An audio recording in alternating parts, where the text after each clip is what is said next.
So good day, my fellow cadets. So I am the cadet Rios Kimbrel, and we are the group 8, and in this video we're gonna share to you on how to determine the course and distance by great circle sailing. So this is our problem. So a vessel from latitude 35 degrees to 27 minutes north, longitude 139 degrees and 39 minutes east, sailed to latitude 37 degrees and 48 minutes north, and then longitude 122 degrees and 20 minutes west. So we need to find the GCD, or the Great Circle distance, and DLAT, or difference between latitude and difference in longitude, and initial course angle, initial course true, and final course angle, and final course true.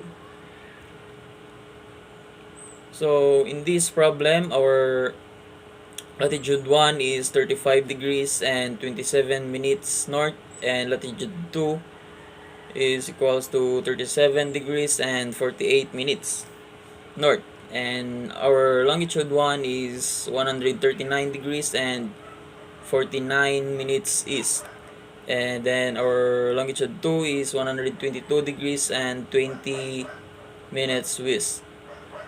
So the first thing that we need to do in order to find the great circle distance, initial course angle, initial course true, and final course angle, final course true, is to find the difference in longitude, or the DLAT. So to find the DLAT, we have to subtract the two latitudes if they have the same names or sign, and add the two latitudes if they have different names or signs, and name it according to its direction.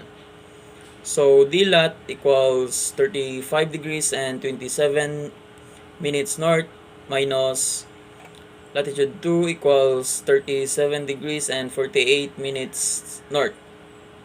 So we have 2 degrees and 21 minutes north. So the next, we proceed to, or in finding the difference in longitude. So in finding the difference in longitude, we have the same rule on finding the difference between latitude. So but if the sum is more than 180 degrees, we have to subtract it from 360 degrees and name it the long opposite from the longitude 2, or longitude in.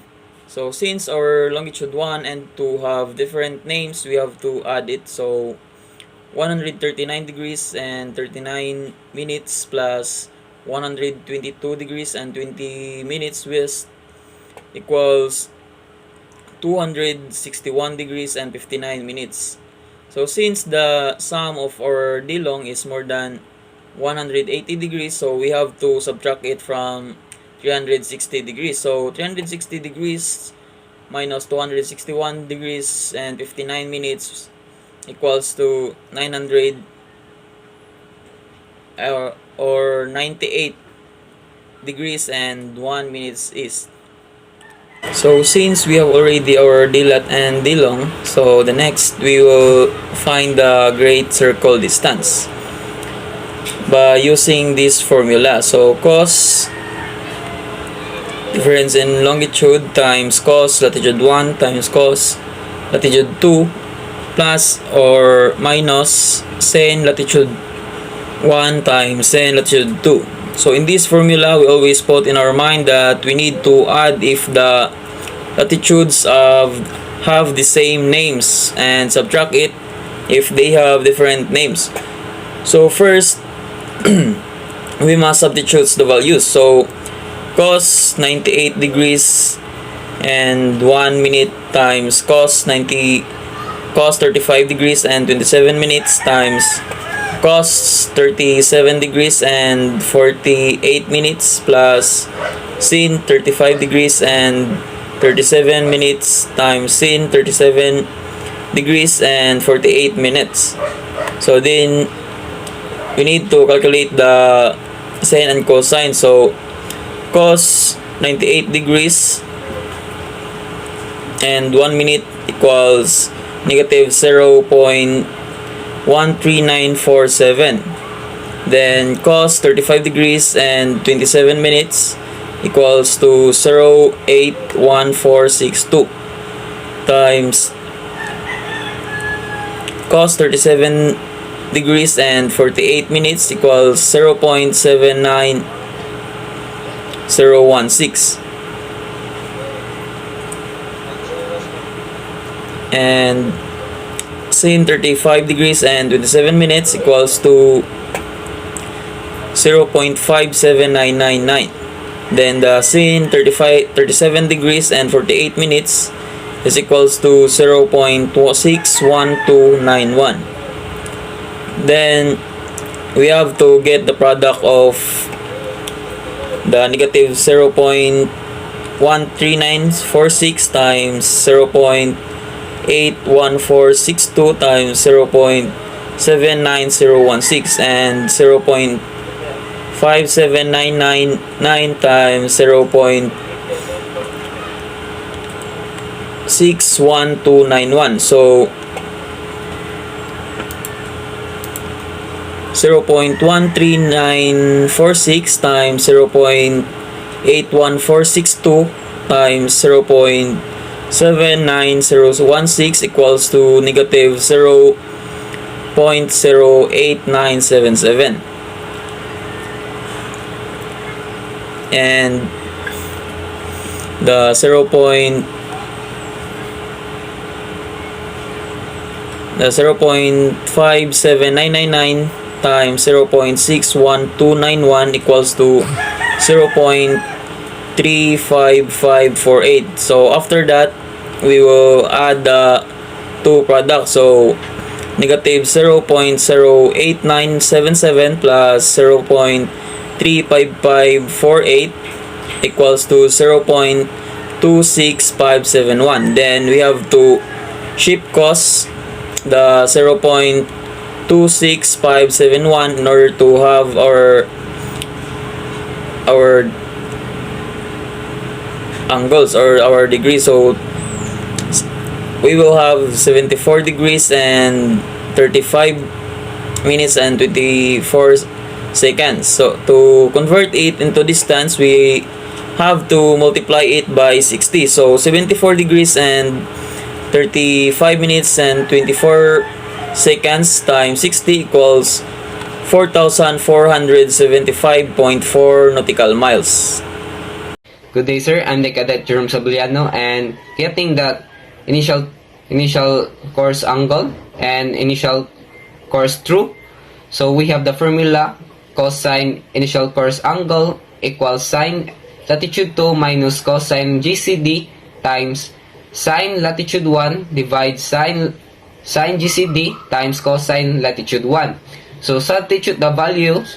So we have here the latitude 2 sine 37 degrees 48 minutes minus cosine GCD 74 degrees 35 minutes and 24 seconds times sine latitude 1 35 degrees 27 minutes divide sine GCD 74 degrees 35 minutes 24 seconds times cosine latitude 1 35 degrees 27 minutes. So we have now the value becomes 0.61291 minus the GCD becomes 0.26572 and sin latitude 1 becomes now 0.57999 and subtract divide by the sine GCD. The value of sine GCD now becomes 0.96405 times cosine latitude 1 0.81462. So divide 0.45880 divide 0.78533. So equals, so mo ni megawatts 0.0058421213006. So shift cost nimo ang value. So the value now, so the final answer now is 54 degrees 50 minutes. So in naming the final answer, so according to latitude 1, prefix 1, latitude 1, and the suffix is according to the long, which is east. Lastly, getting the initial course true. So since our initial course angle is 54 degrees and 15 minutes east, which is northeast is about to 45 degrees. And note that below 90 degrees is there's no need to add or minus since wala siya nalapas sa 90 degrees. So just simply copy. So 54, our initial course true is 54 and 54.25 degrees true. Good day, I am Decadent Roble. So the next thing that we need to do is to find the final course angle. To find the final course angle, we will use this formula cos f over cn equals sin lat 1 minus cos GCD times sin lat 2 equals sin GCD times cos lat 2. First, we have to substitute, so we have equals sin 35 degrees and 27 minus cos 74 degrees 35 and 24.00 times sin 37% and 48. The sin 74 degrees 35 and 24.00 times cos 37 degrees 48. Then we have to calculate the sin and the cos sine. So here we have equals 0.57999 minus 0.26572 times 0.61291. 0.96405 times 0.79016. Then next we will multiply this one first. 0.26572 times 0.61291. Then subtract to 0.57999. So we will have 0.41713. And we will multiply also our divisor, so 0.96405 times 0.79016 equals 0.76175. Then we will proceed to division. Equals 0.41713 equals 0.54759.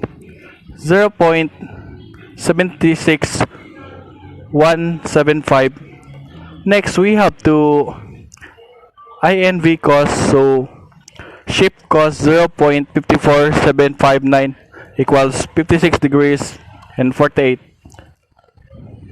To name the final course angle, according to the rule, our prefix will base on the contrary and of latitude 2, and we have named the suffix according to difference in longitude.